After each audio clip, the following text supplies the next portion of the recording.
Доброе утро, уважаемые зрители и особенно подписчики YouTube-канала Дарвиновского музея. Сегодняшнюю передачу утреннего отбора веду я, Ольшанский Владимир Менделевич, сотрудник Института проблем экологии и эволюции Российской академии наук. В прошлый раз я рассказывал про то, что нам удалось зарегистрировать электрические разряды от гигантской китайской саламандры. И у тех, кого заинтересовала эта новость, по идее, должны были возникнуть три вопроса. Чем это она, как это она и зачем это она? Это не просто три вопроса, это три больших группы вопросов. Скажем, вопрос, чем это она?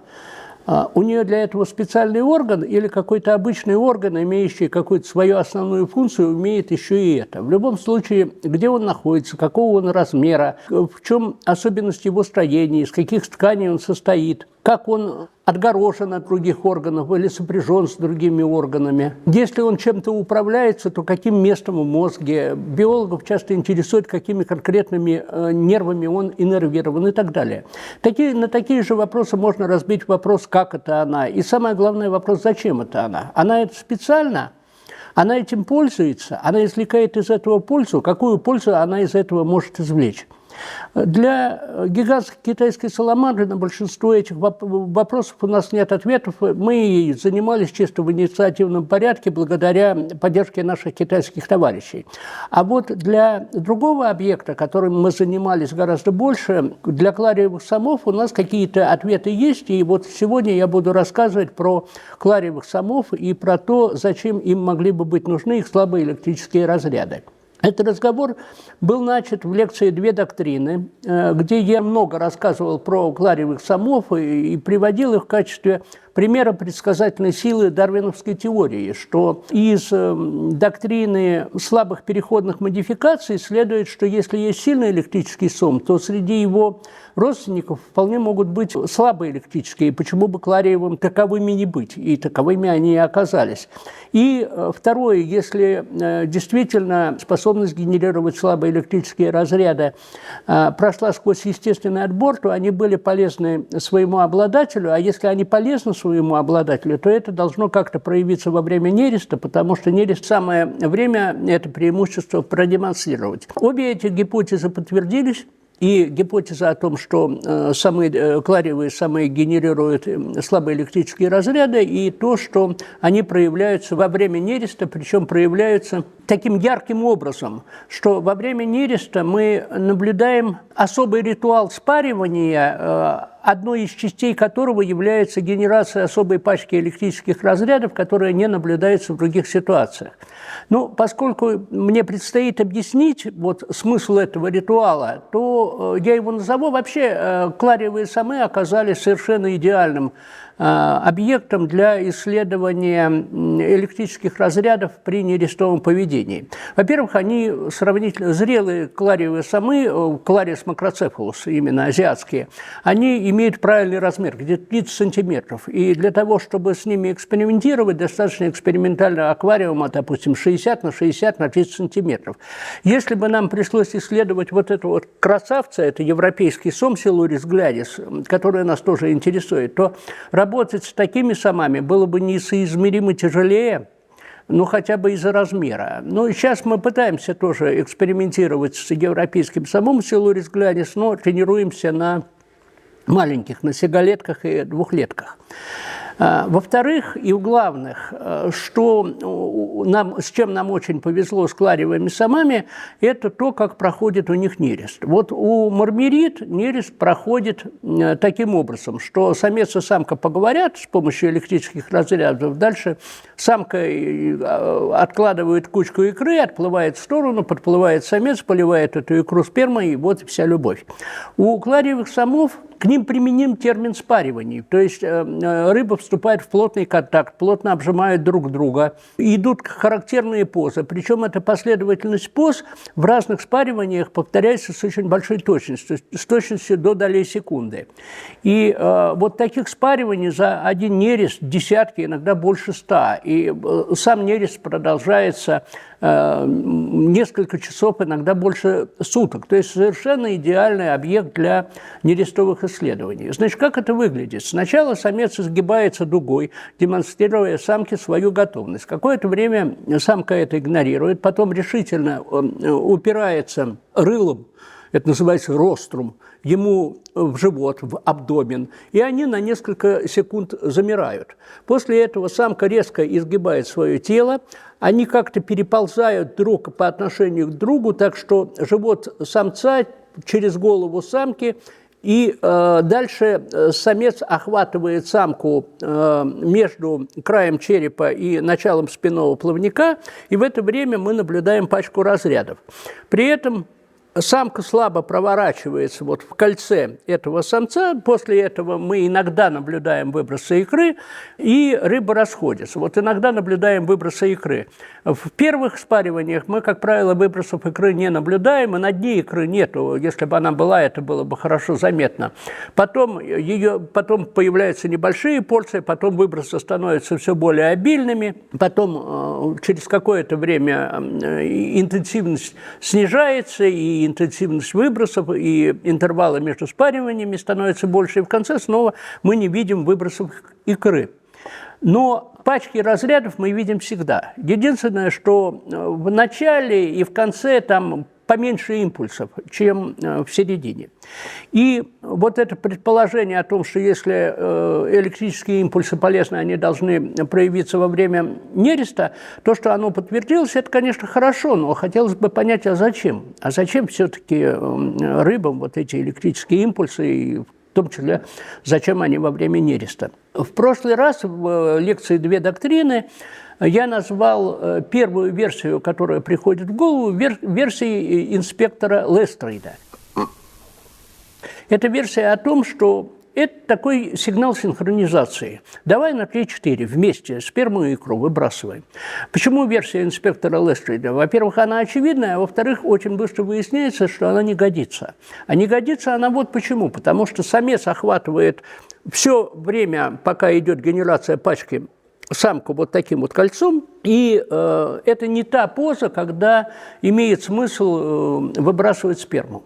Ну и поскольку вот эта версия была названа версией инспектора Лестрейда, мы, как Шерлок Холмс, должны предложить что-то другое, что-то более убедительное, что-то более соответствующее фактам. Но по логике Шерлока Холмса нужно, прежде чем выстраивать версии, на время как бы зажать эту генератор версий, а просто собрать факты, собрать улики, ответить на какие-то вопросы, важные для того, чтобы потом на их основе построить какую-то более убедительную версию. И первый вопрос, который возникает, а кто, собственно, источник разрядов, самец или самка? И, к счастью, у нас была методика для того, чтобы ответить на этот вопрос. Когда мы только начали изучать клариевых самов, то мы с Константином Сергеевичем Моршневым один из экспериментов с самами нерестовой привязали к одному из клариевых самов непосредственно к телу 2 регистрирующих электрода, примерно в том месте, где у них должны находиться их электрогенерирующие структуры. То есть предполагается, что точного описания, гистологического описания, морфологического описания электрогенерирующих структур клариевых самов нет до сих пор, но по аналогии с другими самами предполагается, что электрический орган у них находится где-то между краем черепа и началом спинного плавника, где-то в этом месте. Есть предположение, что это модифицированная барабанная мышца, и пожалуй, я отвлекусь ненадолго, объясню, вот откуда взялось это предположение и что за ним стоит. Клариевые самы – это не первые слабые электрические самы, которые были обнаружены, от которых были зарегистрированы разряды. Первыми были получены зарегистрированы разряды от самов рода Синодонтис из семейства Макахидой. И эти разряды очень не похожи на разряды клариевых самов, зато очень похожи, ну не очень, но довольно похожи на разряды более известных пресноводных слабоэлектрических рыб, а именно мармерит и гимнотит. Это такие бифазные, довольно короткие разряды, которые наблюдаются регулярно. Вот если клариевого сама одного оставить и долго регистрировать от него разряды, то мы ничего не наблюдаем. Более того, у нас были эксперименты, когда мы вынужденно регистрировали разряды от одной рыбы, что вот мы помещаем двух, а они очень прыгучие, одна рыба выпрыгнула, ну, они долго живут на воздухе, потом в аквариум обратно возвращаешь, они живые, но вот весь период, пока вторая рыба находится одна, мы не регистрируем никаких разрядов, никаких электрических событий. А вот самые роды Синодонтис, они способны к так называемой спонтанной электрогенерации. Не так часто, как марбериды и гимнотиды, которые практически непрерывно или вообще непрерывно генерируют разряды, но бывает, что один раз в секунду, два раза в секунду, то есть рыбы, с которыми гораздо легче работать. И первая публикация была сделана в 1990 году группой из 3 американских исследователей, но после этой публикации они как-то прекратили заниматься этой темой. Первый автор, Мэри Хейчет, ушла вообще в другую область, в криоконсервацию. И этими самами Синодонтис занялись наши коллеги Андрей Александрович Орлов и Владимир Давыдович Барон. И они получили много интересных результатов для этих самов. В частности, показали, что они способны воспринимать свои разряды, с этим были вопросы, способны реагировать на внешние электрические стимулы. Вот клариевые самы, сколько мы не бились, на внешние электрические стимулы не отвечают. Ну, не видим мы никакой реакции. Эти отвечают изменением ритма своей генерации.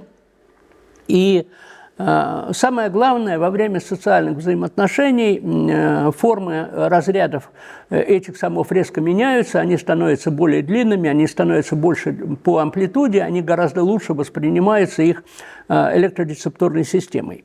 Так вот, недавно, в последнее время, появилась работа сначала бельгийских авторов, первый автор такой Келли Бойль, которые изучали этих самов рода Синодонтис, исходя из предположения, что у всех самов, в том числе у этих самов, электрический орган – это модифицированная барабанная мышца.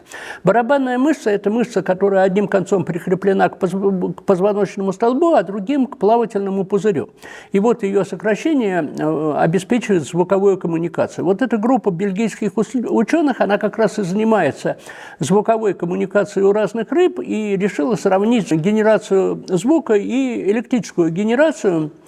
Келли Бойль проводил эксперименты на 5 видах Синодонтис, показалось, что один вид генерирует звуки, но не генерирует электричество, 3 вида генерируют и то, и другое, и, наконец, один вид генерирует электричество, вот самые длинные импульсы из всех, которые генерируют, но не генерируют звуки. Это всех чрезвычайно заинтересовало, сейчас подключились известные американские ученые, и вот они совместно продолжают эти исследования, вот что есть такая развилка.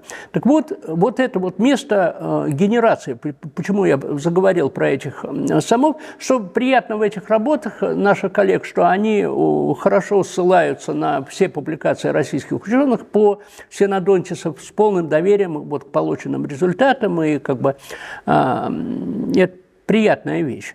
Так вот, мы предполагали, что у клариевых самов электрический орган находится вот как раз в этом же месте, где вот эта барабанная мышца как бы на загривке, то есть между краем черепа и началом спинного плавника. И мы к этому месту привязали электроды, подпустили к этой более крупной рыбе более мелкую, между ними началась такая драка, и мы зарегистрировали множество разрядов. И мы легко отличали, какие разряды дает тот сом, к которому привязаны электроды, и какие разряды дает тот сом, который свободный, потому что к которому привязаны, у них все зарегистрированные разряды получаются одной и той же полярностью, минус на голове, и примерно одной и той же амплитудой, около там, 30 милливольт. А когда дает маленький сом, вот, который не привязанный, то и полярность меняется, и амплитуда меняется. Амплитуда заметно меньше, чем амплитуда от сома, к которому привязаны электроды.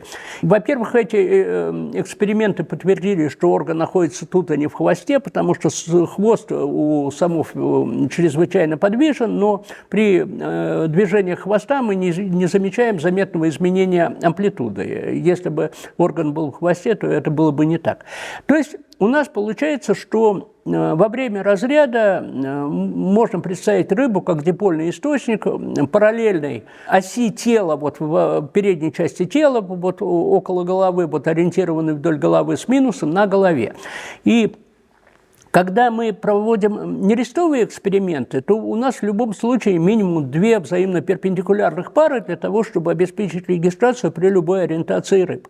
И то, что у нас есть как минимум 2 пары, а часто и 4 пары, то есть 4 электрода по углам, 4 электрода на серединах стенок, мы можем определить направление вектора поля в момент разряда. То есть это можно сделать, ну, просто по, как бы сказать, компонента X, компонента Y, вектор направлен туда, или мы можем это сделать с помощью построения так называемых фигур Лисажу, когда по одной оси мы откладываем одно зарегистрированное напряжение, по оси Y другое зарегистрированное напряжение, и по вот этому получающемуся эллипсу, который, ну, ближе к отрезку, мы можем точно сказать, как направлен вектор, ну, достаточно точно. И дальше этот вектор попытаться приладить к видеокадру, соответствующему этому моменту. И он всегда очень хорошо прилаживается к самке и никак не прилаживается к самцу. Самец смотрит в другую сторону и сильно в бок. А вот вектор всегда хорошо совпадает с ориентация самки, минус на голове и вектор вдоль передней части тела. И вот сейчас мы пролистали много картинок, когда вот этот вектор и положение рыбы, и это позволяет зрителю сказать: да хватит уже, вот, ну, мы увидели, что совпадает. А вот когда публикуешь такие результаты, то есть трудность, потому что ты не можешь десяток картинок привести, ты просто говоришь, что вот всегда совпадает, а рецензент говорит, а это голословное утверждение. Вот в этом плане видео выступления, они гораздо проще, когда ты не ограничен в числе картинок, которые можешь показать. И мы проверили это, ну, на большинстве экспериментов, и ни разу не получилось так, что у нас возникали какие-то сомнения, что это самка, а не самец. То есть всегда источником пачки электрических разрядов является самка. Это вот первая подробность. Вторая подробность, которая нас интересовала, а как сопряжено время выброса икры и время генерации разрядов. Генерация разрядов показывается светодиодиком в кадре. Вот съемка через дно аквариума, вот видно хорошо брюхо самки, вот загорелся светодиодик, это значит пошла пачка разрядов. Вот мы листаем первый кадр, второй кадр, третий кадр, четвертый кадр. Там на 5-м, 6-м мы четко видим, что уже посыпалась икра, можем отмотать назад и видим, что первые икринки – это где-то третий кадр. То есть где-то через 120 миллисекунд после того, как загорелся светодиодик, после этого начинает сыпаться икра. А пачка импульсов длится где-то 200-300 миллисекунд. И вот после этого мы наблюдаем икру. Дальше следующий вопрос, очень такой принципиальный, самый как бы трудный, это а в какое все-таки время самец выбрасывает сперму. И для этого мы тоже делали съемку через стеклянное дно аквариума. Опять же, клариевы самый идеальный совершенно объект для проведения таких экспериментов, потому что они замирают. Как раз вот тот период, который нам нужно снять, они на этот период замирают. Вот наша сотрудница Ольга Анатольевна Солдатова, она подлазила под аквариум, подставляла видеокамеру под то место, где они нерестятся. И вот на вот этом историческом видео, которое я сейчас показываю, видно вот сверху это брюхо самца, вот это вот морда самки, и видно капелька спермы. Есть, Владимир Ильич, точно вышла обучка. Да? Точно до поворота. Вот икру еще сняла. Когда это снято, это все можно пролистывать по кадру. Вот видно, что вот капелька спермы, вот на следующем кадре она чуть дальше от самца и чуть крупнее, вот она разбухает, а рыбы сохраняют неподвижность. И видно, что тело самки прямое. То есть если сравнить этот кадр с диаграммой вот этого ритуала спаривания, то видно, что вот это место, вот когда они уже в амплексусе, когда они еще были неподвижны, но до того, как самка изогнула свое тело.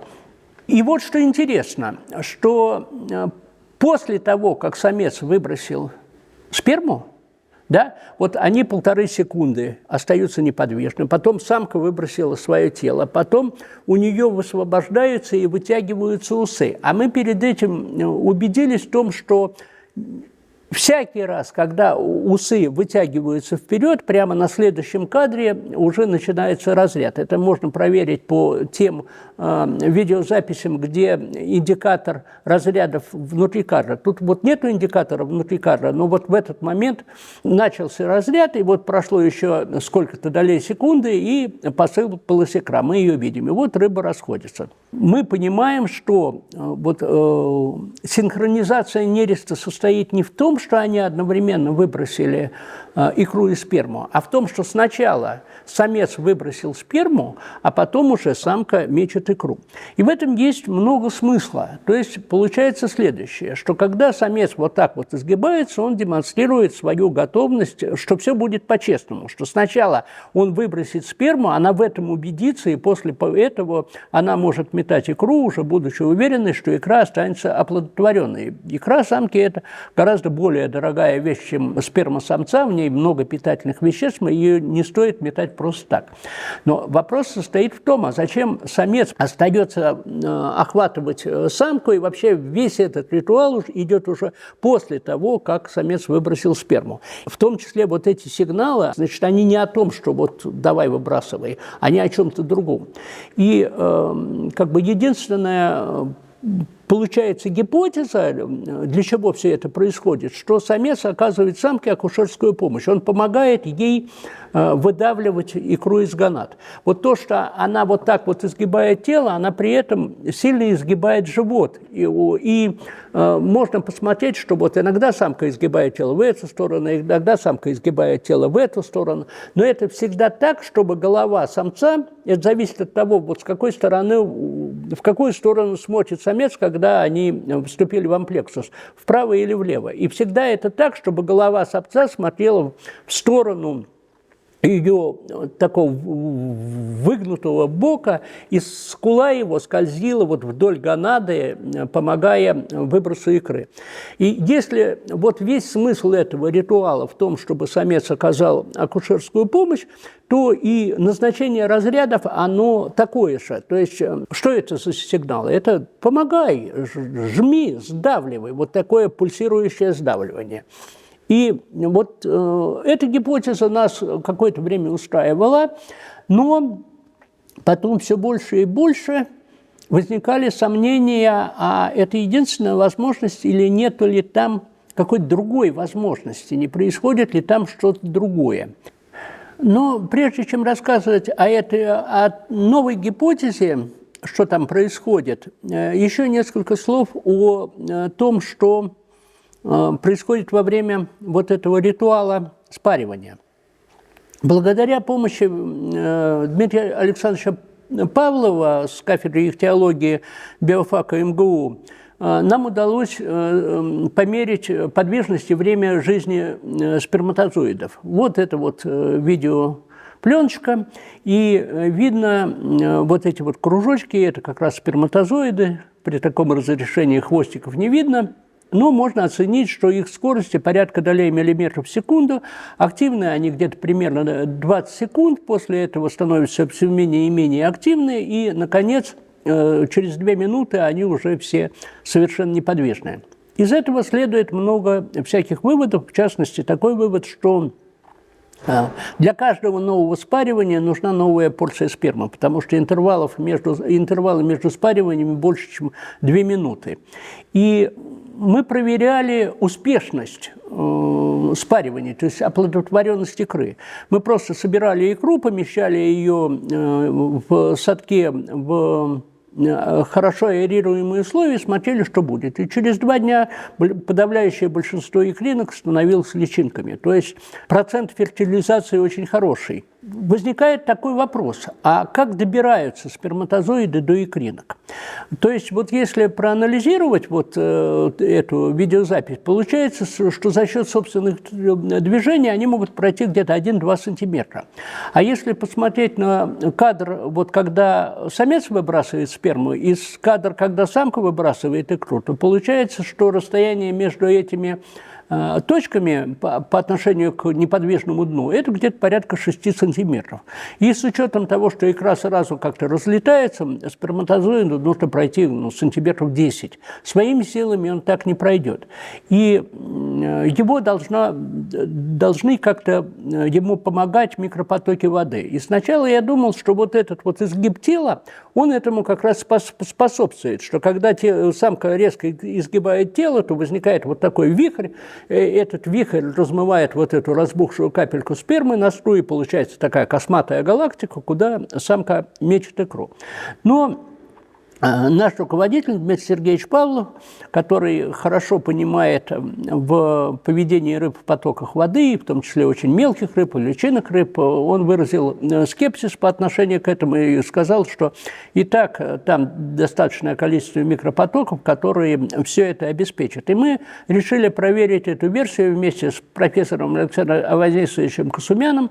Мы капнули метиленовым синим, когда рыбы вступили в амплексус, примерно в то время, когда самец должен выбрасывать сперму, и посмотрели, как вот это вот синее распространяется по воде. И вот видно, что достаточно быстро вот это синее распространяется по воде, что сам по себе поворот, вот этот вот изгиб тела, не слишком сильные потоки вызывает, зато когда рыба расходится, то возникают большие турбулентности, и через 15 секунд синим покрыт гораздо больший объем, чем объем, который занимает икра.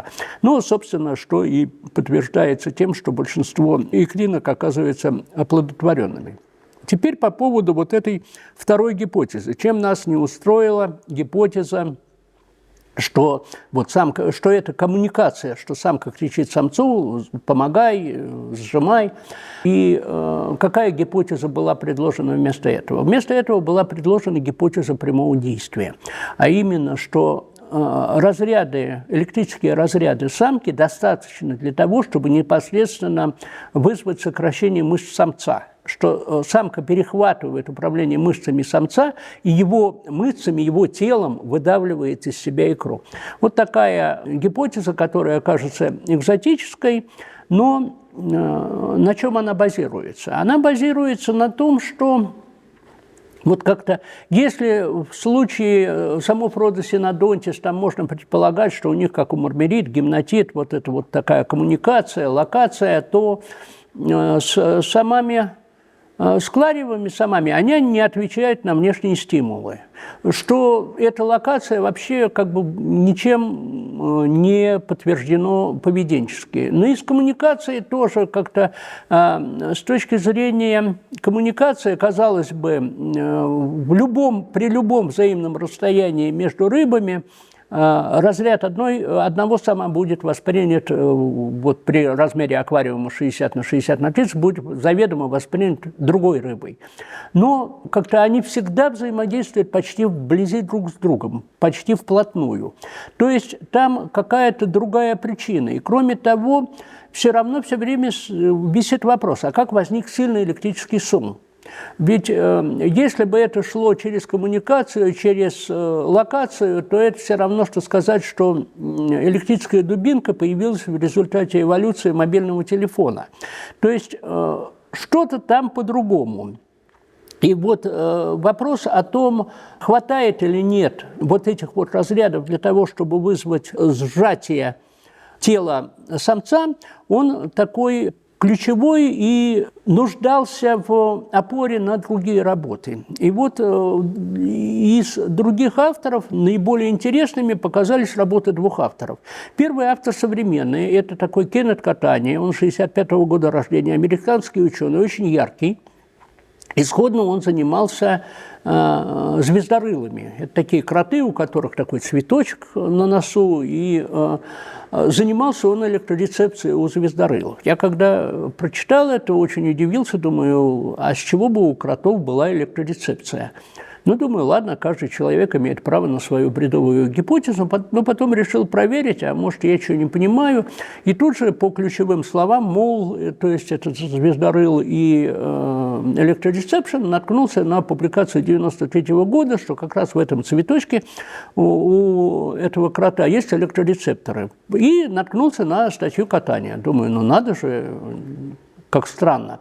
А в этой статье Катания написано, что да, вот из-за вот этой публикации 93-го года он решил ее проверить, занялся, убедился, что никакой электрорецепции там нету, но зато там фантастически интересная система обнаружения запахов, что левой ноздрёй эту кровь чувствует отдельно, а правой ноздрёй отдельно, и из-за этого он очень эффективно ищет червяков по градиенту запаха, и там дальше он стал сравнивать этих звездорылов с обыкновенными кротами, а оказалось, что обыкновенных кротов эта способность даже сильнее и интереснее. Эта публикация была опубликована в Nature и с звездорылом на обложке.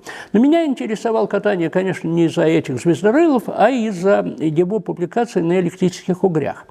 Значит, на электрических угрях Катания исследовал, как конкретно электрический угорь действует на свою жертву. И вот через мозги или напрямую. И он помещал электрического угря, отделял его непрозрачной перегородкой от двух жертв. Жертв подвешивал на измерителях натяжения, которые показывают, как жертва дергается, и удалял у них головной мозг, но оставлял спинной. И оказывалось, что они синхронно дергаются в такт разрядом электрического угря, причем чем короче интервалы между разрядами, тем сильнее они дергаются. И он объяснил, с чем это связано, что вот на каждый электрический импульс идет выброс медиатора, и этот медиатор обычно за несколько миллисекунд рассасывается.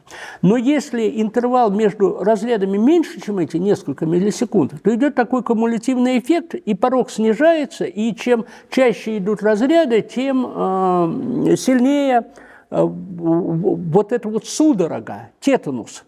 Там в названии употреблено слово «тейзер», это электрошокер, и поэтому законодательно у электрошокеров ограничена верхняя частота, иначе они будут вызывать вот эту судорогу, столбняк. Вот чтобы этого столбняка не было, нужно, чтобы медиатор рассасывался. Вот эти обсуждаемые химическое оружие, вот, которое, оно тоже на этом принципе, оно блокирует рассасывание медиатора, из-за этого вот все судороги скрючивает. То есть пачка разрядов гораздо эффективнее, несоизмеримо эффективнее, чем одиночный разряд. Это первая мысль, вот к этому вот я все возвращаюсь, что самка перехватывает управление мышцами самца. Второй автор, который был не менее интересен, это современник Дарвина Карла Матеуча, человек, на которого Дарвин ссылается в фразе, что вот у скатов рая слабые электрические органы, расположенные в хвосте, как показал Матеуч, вырабатывает электричества мало, так мало, что его едва ли хватает на что-нибудь. Там английская фраза «It can hardly be of any use». Вряд ли это для чего-нибудь годится.